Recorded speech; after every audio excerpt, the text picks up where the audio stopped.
Salam Bapak Ibu Saudara yang dikasihi oleh Tuhan kita Yesus Kristus. Jumpa lagi dengan saya pada kesempatan kali ini, yaitu di dalam kajian teologi. Dan untuk kajian teologi pada saat ini, kita akan membahas satu bagian firman Tuhan yang terambil di dalam Perjanjian Lama, secara khusus di dalam kitab Keluaran pasal 34 ayat yang ke-29 sampai dengan yang ke-35. Dan untuk kajian teologi kita saat ini, saya akan memberikan satu tema, yaitu berani tampil apa adanya. Bapak Ibu Saudara yang dikasihi oleh Tuhan kita Yesus Kristus, sudah 2 tahun lebih kita diperhadapkan dengan yang namanya pandemi COVID-19. Ketika kemunculan COVID-19 ini, kita diubahkan cara kita yang lama, cara bergaul, cara kehidupan atau tatanan sosial kita berubah. Baik itu kita orang-orang dewasa sampai kepada anak-anak. Kenapa saya katakan demikian? Karena apa, Bapak Ibu Saudara?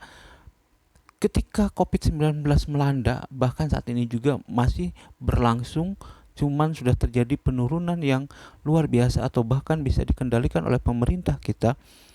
Banyak orang mengalami suatu hal yang baru, secara khusus dalam hal teknologi. Entah itu dunia pendidikan, dunia keagamaan, ataupun dunia pekerjaan. Bapak Ibu Saudara, kita sebagai orang-orang Kristen juga merasakan hal tersebut. Kita sekian lama kita tidak beribadah di gedung gereja. Kita sekian lama banyak melakukan ibadah secara online, baik itu melalui live streaming, Zoom, maupun dan banyak lagi. Nah, Bapak Ibu sudah dikasih oleh Tuhan kita Yesus Kristus, pandemi COVID-19 telah merubah banyak hal di dalam segi kehidupan kita sebagai orang Kristen yang ada di Indonesia secara khususnya. Dan kita akhirnya banyak mempergunakan media elektronik, kita banyak mempergunakan internet di dalam kehidupan keseharian kita. Kita dituntut untuk bisa mempergunakan internet supaya kehidupan kita sehari-hari dapat tetap berjalan, supaya pekerjaan kita bisa tetap berjalan, supaya pendidikan kita tetap bisa berjalan, dan sebagainya. Dan sebagainya, semua aspek kehidupan kita akhirnya beralih kepada digitalisasi. Nah, Bapak Ibu Saudara dikasih oleh Tuhan kita Yesus Kristus, ketika hal ini terjadi, banyak orang mempergunakan internet. Tetapi hal positif yang bisa kita ambil di dalam hal ini, yaitu banyak orang akhirnya mengekspresikan diri mereka, mengekspresikan kemampuan mereka melalui media-media digital. Banyak orang akhirnya mengekspresikan kemampuan, menunjukkan bakat mereka, baik itu melalui YouTube, baik itu melalui media sosial Facebook, Instagram, Twitter, dan lain sebagainya. Banyak orang melakukan hal tersebut, baik itu anak-anak maupun orang dewasa, tidak dibatasi oleh batasan usia. Nah, Bapak Ibu Saudara yang dikasih oleh Tuhan kita Yesus Kristus, berbagai cara dilakukan oleh banyak orang untuk mendapatkan pengakuan dari sesama pengguna media sosial, dan banyak juga akhirnya yang menjadi viral karena media sosial.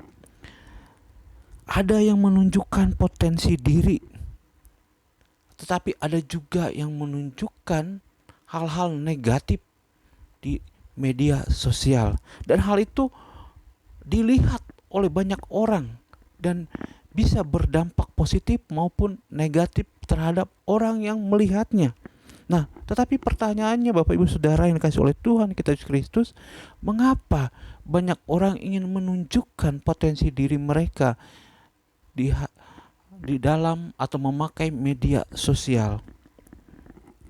Jawabannya yaitu setiap orang atau setiap manusia membutuhkan pengakuan diri. Ketika pandemi COVID-19 melanda ini, akhirnya setiap orang hidup individualis, mulai menjaga jarak antara satu dengan yang lainnya. Sehingga hal tersebut menimbulkan banyak keregangan sosial, banyak menimbulkan stres di masyarakat. Oleh karena itu banyak cara yang dilakukan. Salah satu yang tadi saya katakan bahwa akhirnya media sosial menjadi salah satu cara bagi sebagian orang untuk menunjukkan potensi dirinya. Tujuannya apa? Yaitu untuk mendapatkan pengakuan diri dari orang lain. Kebutuhan akan pengakuan diri tersebut merupakan kebutuhan dasar dari setiap kita manusia. Untuk mendapatkan pengakuan, manusia menutupi segala kelemahannya dan keberadaan dirinya dengan bersikap atau melakukan suatu hal yang baik, menutupi kejelekannya di depan media sosial. Dan banyak sekali dampak-dampak yang disebabkan oleh hal tersebut, Bapak Ibu Saudara. Nah, Bapak Ibu Saudara yang dikasih oleh Tuhan kita Yesus Kristus, berbicara mengenai pengakuan diri di dalam Keluaran pasal 34 ayat yang ke-29 sampai dengan 35, kita dipertemukan dengan suatu tokoh besar dalam perjanjian lama, yaitu Musa. Di dalam Keluaran pasal 34 ayat yang ke-29 sampai dengan 35 diceritakan mengenai kisah tentang kemuliaan Tuhan yang terpancar dalam diri Musa. Ketika Musa menerima 2 loh batu yang diberikan oleh Tuhan, Tuhan memberikan kehormatan kepada Musa supaya bangsa Israel dapat menghormati Musa sebagai pemimpin mereka, sebagai pemimpin yang istimewa di hadapan Allah. Cahaya kemuliaan Tuhan dinyatakan pada diri Musa, sehingga hal tersebut membuat bangsa Israel taat dan tidak merendahkan Musa. Pada ayat yang ke-33 dijelaskan bahwa setelah Musa berbicara kepada bangsa Israel, Musa menyelubungi mukanya supaya orang Israel tidak melihat cahaya kemuliaan itu menjadi pudar. Hal tersebut Musa lakukan supaya bangsa Israel tetap mengakui bahwa kemuliaan itu tidak hilang dari dirinya, dan supaya Musa tetap dipandang sebagai pemimpin yang dikasihi oleh Tuhan. Kemudian pada ayat yang ke-34 juga dijelaskan bahwa setiap kali Musa masuk ke dalam kemah Tuhan, Musa menanggalkan selubung yang menutup wajahnya. Musa membuka diri dan menyadari bahwa keberadaan dirinya di hadapan Tuhan itu tidak ada apa-apanya. Pada waktu berkomunikasi dengan Tuhan, tidak ada satu hal pun yang ditutupi oleh Musa. Dan Musa terbuka di hadapan Tuhan. Tetapi yang menjadi pertanyaannya, kenapa hal tersebut berbanding terbalik ketika Musa berhadapan dengan bangsa Israel yang sangat besar?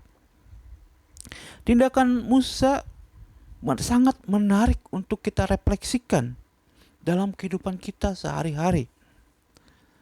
Pada waktu Musa berhadapan dengan bangsa Israel, Musa menyelubungi mukanya dengan kain supaya tetap dianggap sebagai pemimpin yang dipilih oleh Allah.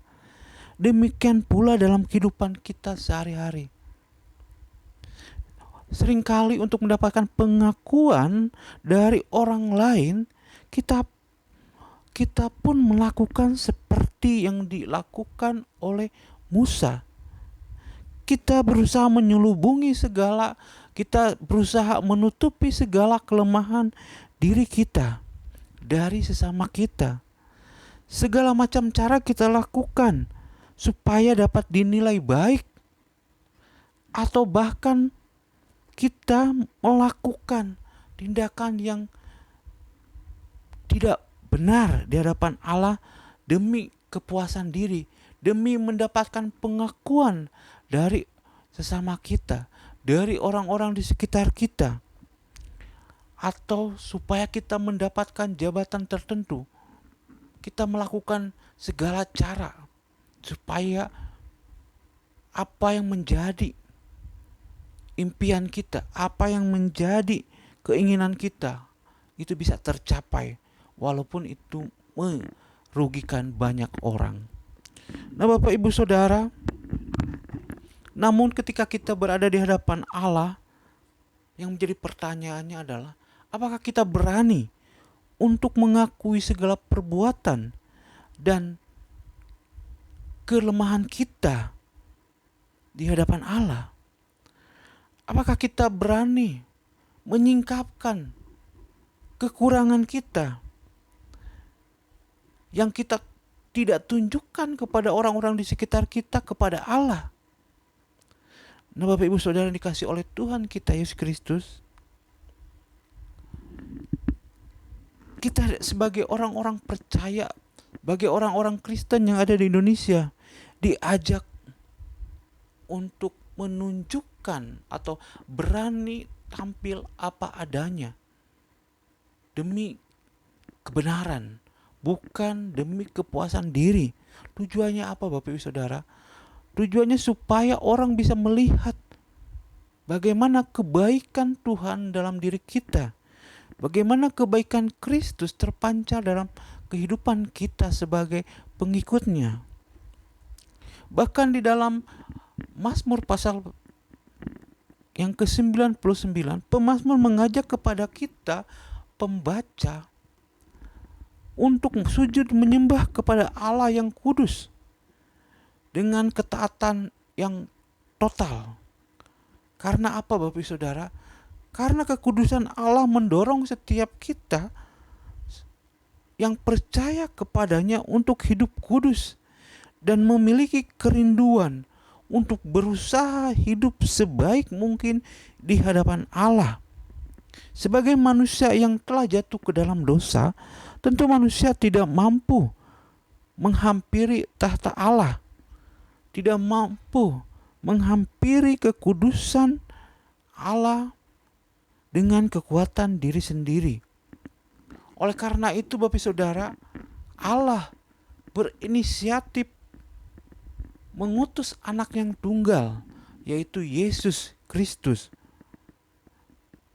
untuk menyelamatkan manusia dari dosa, sehingga manusia dimampukan untuk hidup kudus. Nah, Bapak Ibu Saudara yang dikasihi oleh Tuhan kita Yesus Kristus, seperti halnya Musa, dia tidak berani menunjukkan apa adanya kepada bangsa Israel. Karena Musa ingin dilihat oleh bangsa Israel, ingin dipandang oleh bangsa Israel sebagai pemimpin yang dikasihi Allah, sehingga ia menutupi wajahnya ketika dia berhadapan dengan bangsa Israel. Ketika dia sudah menghadap Allah, seringkali juga kita, seperti yang saya tadi katakan, bahwa seringkali kita melakukan serupa. Tetapi mari Bapak Saudara, melalui kajian teologi kita pada saat ini, kita diajak oleh firman Tuhan untuk berani menunjukkan, tampil apa adanya sebagai anak-anak Allah, sebagai pengikut-pengikut Kristus.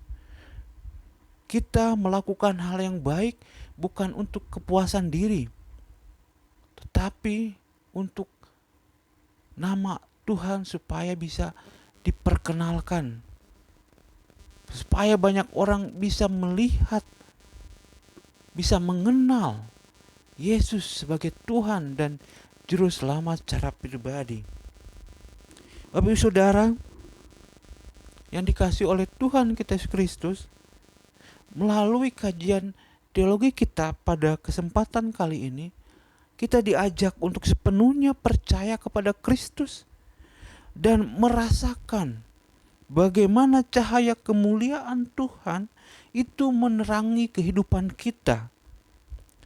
Dan kita juga diajak untuk menyadari keberadaan diri kita sebagai cerminan dari kemuliaan Tuhan. Sebagai cermin kemuliaan Tuhan, maka kita juga harus menunjukkannya kepada orang lain, pada orang-orang yang ada di sekitar kita, terutama bagi orang-orang yang belum percaya kepada Kristus.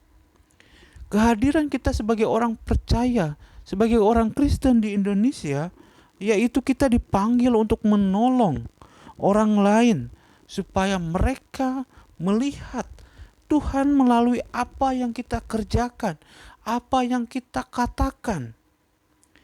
Memang Bapak Ibu Saudara, dibutuhkan suatu keberanian untuk kita bisa tampil apa adanya dalam kehidupan sehari-hari.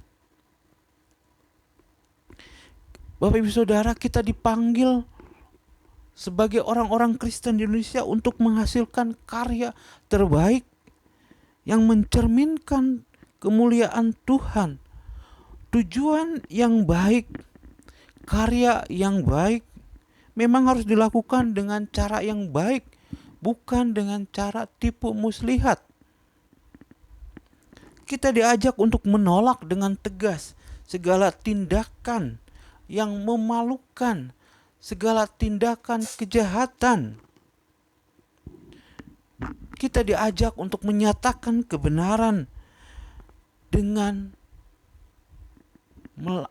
hidup, dengan cara hidup kita, melalui hidup kita sehari-hari. Hidup jujur dan terbuka di hadapan Tuhan dan sesama. Kita diajak untuk hidup sesuai dengan apa yang telah Kristus teladankan.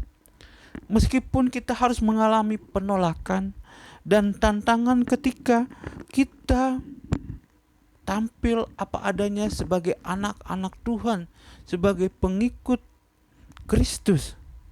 Tetapi satu hal yang harus kita yakini, bahwa setiap kita dapat melakukan hal tersebut karena Kristus sudah terlebih dahulu memberi teladan kepada kita. Oleh karena itu, mari Bapak Ibu Saudara, di dalam kelemahan kita memohon kepada Allah. Kita memohon kekuatan kepada Allah untuk kita bisa melakukan yang terbaik bagi kemuliaan Allah. Sehingga kita bisa mengekspresikan diri kita, bukan untuk mendapatkan pengakuan diri, tetapi kita melakukannya sebagai cermin dari kemuliaan Allah, dari cahaya kemuliaan Allah yang Allah sudah berikan kepada kita, sehingga orang bisa melihat karya Allah di dalam hidup kita.